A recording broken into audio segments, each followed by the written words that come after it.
വണ്ടൂർ അങ്ങാടിയിൽ CCTV ക്യാമറകൾ സ്ഥാപിക്കുന്നു. MLAയുടെ മണ്ഡല ആസ്തി വികസന ഫണ്ടിൽ നിന്നും 20 ലക്ഷം രൂപ അനുവദിച്ചാണ് പദ്ധതി. ക്യാമറകളുടെ നിർമ്മാണ പ്രവൃത്തിയുടെ ടെൻഡർ നടപടികൾ പൂർത്തിയായി. പ്രസ്തുത പ്രവൃത്തി ഉടൻ ആരംഭിക്കാൻ AP അനിൽകുമാർ MLA വണ്ടൂർ പഞ്ചായത്ത് ഹാളിൽ വിളിച്ചുചേർത്ത യോഗത്തിൽ തീരുമാനമായി. വണ്ടൂർ ടൗണിൽ 6 സ്ഥലങ്ങളിലായി 12 AI ടെക്നോളജിയിൽ കൂടിയ CCTV ക്യാമറകളാണ് സ്ഥാപിക്കുക. ഇതിന്റെ മോണിറ്ററും അനുബന്ധ ഉപകരണങ്ങളും വണ്ടൂർ പോലീസ് സ്റ്റേഷനിൽ സ്ഥാപിക്കും. പോലീസ് വകുപ്പിന്റെ നിയന്ത്രണത്തിലായിരിക്കും CCTV ക്യാമറകളുടെ പ്രവർത്തനം.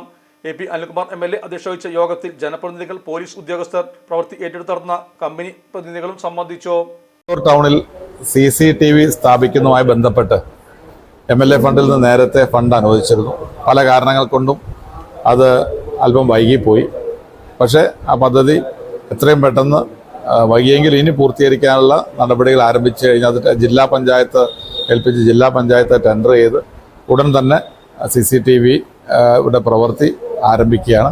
നമ്മുടെ വണ്ടൂർ ടൗണിലെ 4 റോഡുകളും നിലമ്പൂർ, മഞ്ചേരി, കാളികാവ്, പാണ്ടിക്കാട് ഈ 4 റോഡുകളുടെയും പരിധിയിൽ വരുന്ന രീതിയിലാണ് CCTV സ്ഥാപിക്കാൻ പോകുന്നത്. ഇലക്ട്രോണിക്സ് ഗൃഹോപകരണങ്ങൾ വാങ്ങുമ്പോൾ വിശ്വസ്തതയ്ക്ക് നിങ്ങൾ പ്രാധാന്യം കൊടുക്കാറില്ലേ? എങ്കിൽ വരൂ സോഡിയാക് ഇലക്ട്രോണിക്സിലേക്ക്. മറ്റാർക്കും അവകാശപ്പെടാനാവാത്ത 35 വർഷത്തെ സേവന പാരമ്പര്യമുള്ള മലപ്പുറത്തെ ഏക ഷോറൂം. എല്ലാ പ്രമുഖ ബ്രാൻഡുകളുടെയും refrigerator, washing machine, LED TV, mixie, oven തുടങ്ങിയ ഗൃഹോപകരണങ്ങളുടെ വിപുലമായ ശ്രേണിയിൽ നിന്നും തിരഞ്ഞെടുക്കാം. കൂടാതെ നിങ്ങളുടെ പഴയ പ്രൊഡക്റ്റുകൾ എക്സ്ചേഞ്ച് ചെയ്യാനുള്ള അവസരവും, ഒപ്പം ഏറ്റവും മികച്ച വിൽപ്പനാനന്തര സേവനവും. മലപ്പുറത്തിന്റെ വിശ്വസ്ത home appliances partner Zodiac electronics, traffic circle, Kottappadi, Malappuram.